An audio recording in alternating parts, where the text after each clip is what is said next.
Supreme court ఇలాంటి తీర్పు ఇవ్వడం వెనుక 1950 నాడు వచ్చిన రాష్ట్రపతి ఉత్తర్వులను బేస్ చేసుకున్నది.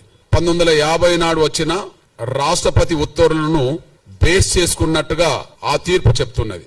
ఆ ఉత్తర్వులే రాజ్యాంగ విరుద్ధం, ఆ ఉత్తర్వులే వివక్షతో కూడిన ఉత్తర్వులు, ఆ ఉత్తర్వులు వివక్షతో కూడిన ఉత్తర్వులు. ఈ రెండు తప్పే.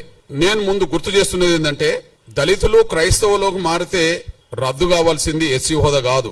ఈ పార్లమెంటుకు చిత్తశుద్ధి ఉంటే, న్యాయ వ్యవస్థకు చిత్తశుద్ధి ఉంటే, లేదా ఉత్తర్వులు ఇచ్చే రాష్ట్రపతులకు చిత్తశుద్ధి ఉంటే రద్దు చేయాల్సింది కుల వ్యవస్థనే. కుల వ్యవస్థను రద్దు చేయండి. రద్దు కావాల్సింది ఎస్సీ హోదా కాదు. ఈ దేశంలో రద్దు కావాల్సింది కుల వ్యవస్థ. కుల వ్యవస్థను రద్దు చేసే చర్యలు తీసుకోండి, మేము స్వాగతిస్తాం, సమర్థిస్తాం. కుల వ్యవస్థను రద్దు చేసే చర్యలు ఎవరు తీసుకున్నా, ఏ పార్టీ, ఏ సంఘం, ఏ సంస్థ తీసుకున్నా వాళ్ళతో కలిసి పనిచేస్తాం, వాళ్ళకి అండగా నిలబడతాం. అందువల్ల దళితులు క్రైస్తవులకు మారితే సుప్రీంకోర్టు ఎస్సీ హోదా రద్దు చేయడానికి తీర్పిచ్చిందేమో గాని మేము కోరుతున్నది కుల వ్యవస్థనే రద్దు చేయమని మేము కోరుతున్నాం. ఆ కుల వ్యవస్థను రద్దు చేయడానికి ఎవరు ముందుకొచ్చినా వాళ్ళతో కలిసి పనిచేస్తాం, వాళ్ళకి అండగా నిలబడతాం. ఎందుకు ఆ మాట మాట్లాడుతున్నామంటే, ఈ దేశ కుల వ్యవస్థలో అత్యంత బాధితులం దళితులమే. పశువుల కంటే హీనంగా చూడబడ్డది ఈ దేశంలో కుల వ్యవస్థలో దళితులే.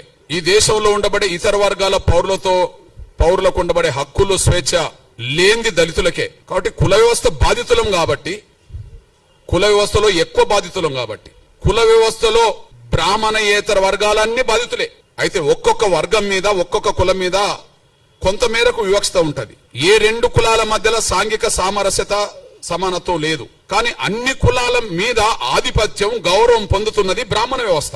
ఈ బ్రాహ్మణ వ్యవస్థలో అత్యంత పీడిత వర్గం ఎవరు? అత్యంత వివక్షత గురవుతున్నది ఎవరు? అత్యంత బాధితులు ఎవరు? పశువుల కంటే హీనంగా ఈ దేశంలో ఏ వ్యవస్థలో చూడబడ్డం దళితులు, కుల వ్యవస్థల వాళ్ళు. అంటే ఈ దేశ కుల వ్యవస్థలో అత్యంత బాధితులం దళితులం గనక ఆ దళిత బాధితుల వర్గం నుంచి మేము మాట్లాడుతున్నాం. కుల వ్యవస్థను రద్దు చేయండి. ఎస్సీ హోదా కాదు, కుల వ్యవస్థను రద్దు చేయమని మేము డిమాండ్ చేస్తున్నాం. కుల వ్యవస్థను ఏ పార్టీ సమర్థిస్తుందో బహిరంగపరచమనండి. అస్పృశ్యత అనేది ఏ వ్యవస్థ నుంచి వచ్చిందో రాజకీయ పార్టీలు బహిరంగపరచాలి.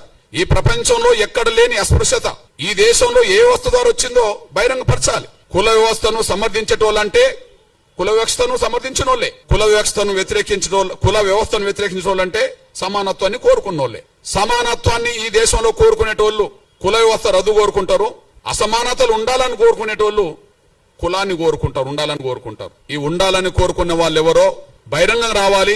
కుల వ్యవస్థ రద్దు కోరుకునేటోళ్ళు ఎవరో బహిరంగ రావాలి. అది సంస్థలైనా, వ్యక్తులైనా, రాజకీయ పార్టీలైనా ఎవరైనా ఈ విషయంలో బహిరంగ రావాలని డిమాండ్ చేస్తున్నా.